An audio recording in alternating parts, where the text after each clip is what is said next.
there's a difference between probability risk and ignorance risk in your business. Hi, my name is Matt Coach. I created this YouTube channel to show the tips, tricks, and mistakes on my way to building an 8-figure real estate portfolio, and I'm going to give examples of both of these things.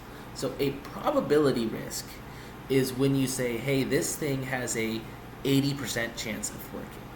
You know that because you've done it 1,000 times and it's worked 800 of those times. You go, hey, look, that is going to 1 out of 5 times not work, and that's just what we are accepting as the outcome.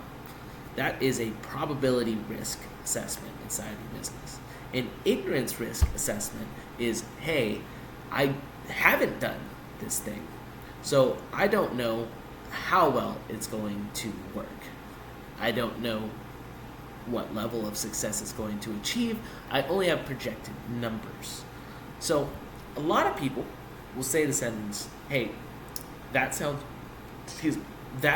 risky when you go to start a business.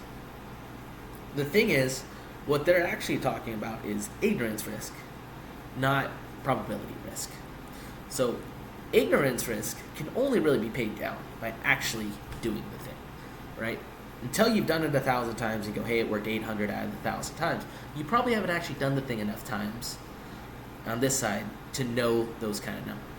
So if you want to get from ignorance risk to probability risk, where you actually go you aren't phased by the 1 out of 5 failures because you already know that coming in, you have to do the work and you have to put in effort to do that.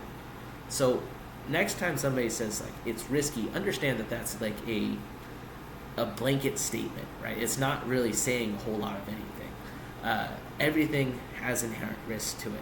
There's a huge risk in doing nothing, because now you have all of this ignorance risk on all the things that you never learned how to do, right? So you never figured out how to get to just the probability risk stage. You were always in ignorance risk stage. So get through the ignorance risk stage by actually doing something until you've done it enough times, that 1,000 times, to know, hey, it's only worked 800 times out of that 1,000. Or maybe it only works 600, maybe it only works 10 times.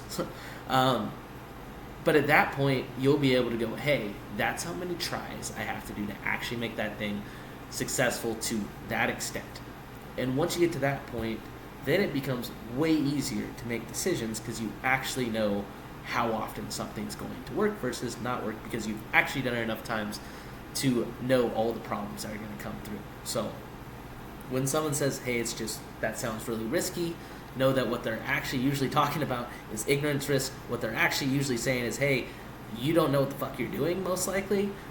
Not, hey, that's risky when somebody says yeah, no, we got a 30% chance of that working because, if we did 10,000 trials of it and it worked 3,000 times.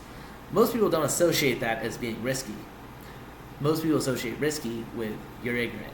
So stop being ignorant to whatever thing that you're doing. The only real way to fight ignorance is to actually get educated in the spot.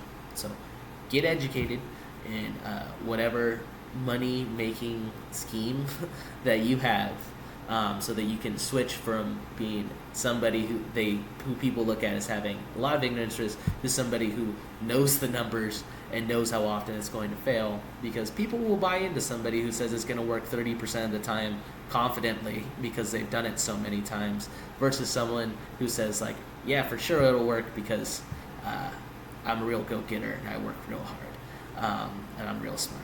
That probably won't work. For most people, they're going to look at you and say, you're an ignorant risk, you're not a probability risk, so I can't assess whether or not I want to get involved with this or not.